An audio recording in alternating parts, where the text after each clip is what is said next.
The following portion of Daytime Tri-Cities is sponsored by Food City.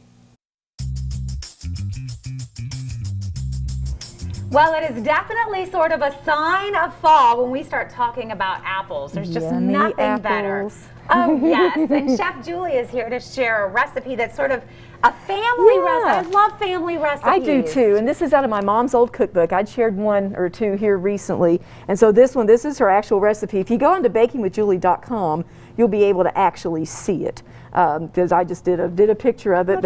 And you can tell there's not a lot of instructions on here. No, it's kind of the way they used to be. It's the way they used to do it, absolutely.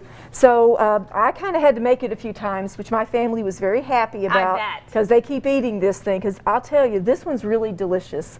It's really good. I'm not just sharing it because it's an old recipe. It's a good old recipe. And it's an apple cake. That's what Mom just called it, apple cake, and I'm calling it Mom Rigney's apple cake because the recipe came from her father's mother. Love it. There we go. Down through the generations, it stood the test of time. And I had to tweak it just a little bit to make it turn out the way, because mine kept sinking.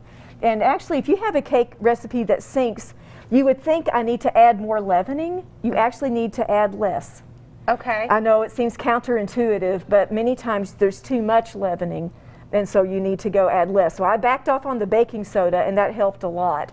Okay. The other thing I did was with the apples, and it starts with 3 cups of diced apples, and I did a Honeycrisp and a Granny Smith in here. Okay. But what I decided to do was to take a 1/4 cup of flour and just like a teaspoon of apple pie spice, and kind of stir that together. And I'm going to let you just toss these around, and that kind of helps because the excess moisture can stop a rise as well.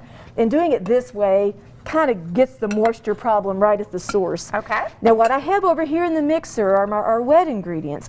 And I already have 3 eggs in here and 2 cups of sugar. And you can see how I've mixed it so it's kind of fluffy and silky.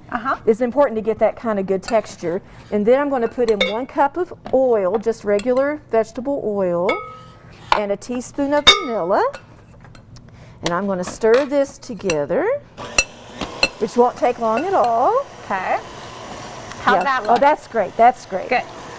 And what I'll let you do, we've got 2½ cups of flour here. And then in here we've got 2 teaspoons of baking powder, a half of soda, and a teaspoon of salt. And I'll let you whisk that around, and that'll be our dry ingredients. So you can see the recipe's really not that hard. It's actually a pretty quick one. What takes the time is cutting up your apples. Always does, right? And chopping pecans. If you got to chop your pecans, you can buy them kind of pre-chopped as well. Oh, that's beautiful. Thank you. You are welcome. So I'm going to add this in here. The batter is fairly thick. I'll just tell you, it's thicker than what you might be expecting it to be. So let me get that. Woohoo! Go in there. That's always fun. I love it. Fun on a Friday. Yeah, a little flour going. My mixer's old and it doesn't have first gear anymore.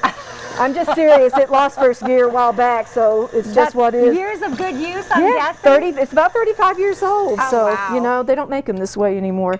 So I'm going to go ahead and take this off of here. We're going to fold in the apples. You see how thick that is? Yeah. Now we also have chopped pecans, and what I learned to do with the pecans is I add half now, and then I sprinkle the other half on top at the end. These are just all the flavors that you think about with the fall, the apples, the pecans, you've got your spice, your pie spice in there. And that's why I wanted to do this recipe. I know it's not fall. I know it's 90+ degrees outside for days on end, and I think we're all just over it. I think some people are definitely counting the days. And you know, pumpkin spice lattes are out now. So, exactly. You know, so it's coming whether. Yeah, and if you want to take just half of those, you don't have to be super specific. Just we're just going to stir them. We'll stir those in. And then if you want to show folks the pan I have over here. This is a 13×9 pan. You can use a glass pan as well. And but this is a metal one, and I go ahead and grease and flour it because I like to be able to get my desserts out.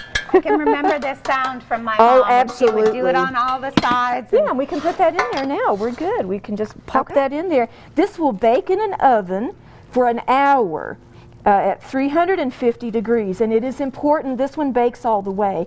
I learned that you think it's done and then there's little bits in there that are still gooey, and that'll help it sink a little too. Okay. So you just want to make sure that it really is done. All right, 350 degrees for 1 hour, and then when we come back, she's going to show us how to top it all off. With the caramel frosting, very delicious. Oh, it sounds perfect. Oh, it's good. Now it's It's a so good. carameled apple cake. All right, foodcity.com or bakingwithjulie.com for the recipe. The preceding portion of Daytime Tri-Cities was sponsored by Food City.